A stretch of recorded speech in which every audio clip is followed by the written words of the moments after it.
Yo, assalamualaikum. Kembali lagi di channel Perang Damai. Sejumlah pasukan Rusia yang melarikan diri dari medan pertempuran, termasuk yang menyerah dengan begitu mudah, menunjukkan ada masalah dalam rantai komando dan ketaatan di lapangan. Karenanya, Majelis Rendah Parlemen Rusia September ini menyetujui undang-undang yang memperketat hukuman bagi tentara yang melanggar tugas. Serangkaian amandemen KUHP Rusia yang dengan cepat disahkan memperkenalkan hukuman berat untuk para tentara yang tidak mengikuti perintah, seperti desersi atau menyerah kepada musuh. RUU tersebut kini perlu mendapat persetujuan Majelis Tinggi atau Senat Rusia dan kemudian ditandatangani Presiden Vladimir Putin untuk menjadi undang-undang. Di bawah undang-undang baru, seorang tentara yang disersi selama periode mobilisasi atau darurat militer akan dihukum hingga 10 tahun penjara. Kalau undang-undang lama masih 5 tahun ya, jadi makin berat nih para tentara Rusia. Mereka yang secara sukarela juga menyerah kepada musuh akan menghadapi hukuman penjara hingga 10 tahun. Dan bagi mereka yang terbukti melakukan penjarahan, dapat dijatuhi hukuman 15 tahun. Serem amat nih aturan barunya Pak Putin. Secara nggak langsung, ini artinya bertempur sampai mati ya. Nggak ada kata menyerah, apalagi melarikan diri. Amandemen lain memperkenalkan hukuman penjara hingga 10 tahun bagi mereka yang menolak untuk pergi berperang atau mengikuti perintah seorang perwira. Langkah ini menyusul tuduhan bahwa banyak tentara Rusia di Ukraina telah menolak untuk berperang dan mencoba mengundurkan diri dari dinas. Tak seperti Ukraina yang melakukan mobilisasi luas dengan tujuan mencapai militer aktif yang terdiri dari 1 juta pejuang, Rusia terus mengandalkan kontingen sukarelawan yang terbatas. Dan sekarang Pak Putin baru nyadar ya, ini nggak boleh lagi. Makanya deh 300.000 pasukan cadangan mulai dikerahkan.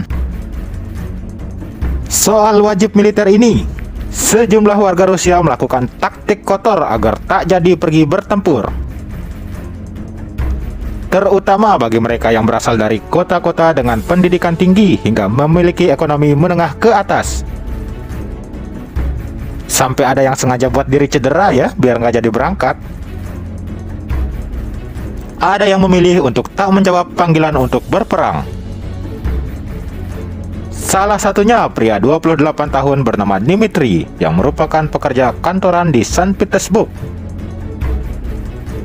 Sehari pasca pengumuman mobilisasi parsial, ia bersama keluarganya memilih pindah rumah ke daerah terpencil Rusia yang memungkinkannya bisa menghindari kepolisian. Contoh lain, mahasiswa PhD berusia 26 tahun dan dosen di sebuah universitas terkemuka Rusia.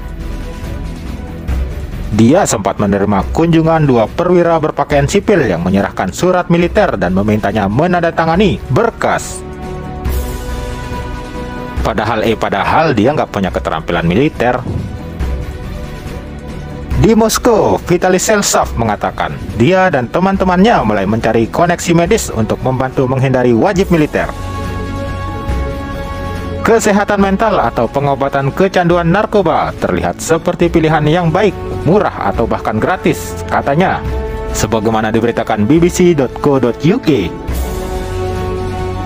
Dia bahkan menyarankan berkendara dengan agresif dan menabrak sesuatu objek dengan berharap bisa luka untuk menghindari panggilan. Weleh, sampai segitunya ya ngakalin aturan biar nggak pergi perang. Pria lain dari Kaliningrad mengatakan kepada BBC bahwa dia akan melakukan apa saja untuk menghindari wajib militer. Saya akan mematahkan lengan saya, kaki saya akan masuk penjara. Apapun untuk menghindari semua ini, ujarnya. Dalam pekan ini, mesin pencarian Google di Rusia, kata mematahkan tangan menjadi kata yang paling populer. Mikhail, pria berusia 25 tahun, warga Rusia telah melarikan diri dari negaranya sejak awal perang ke Tbilisi, Georgia. Di sana ia dan keluarganya mendapat pekerjaan baik Dan kini Mikhail berusaha mengajak teman-temannya di Ural untuk ikut melarikan diri. Weleh, aturannya makin ketat, yang mau menghindarkan diri juga makin banyak. Sekian untuk episode bermanfaat kali ini. Wassalam.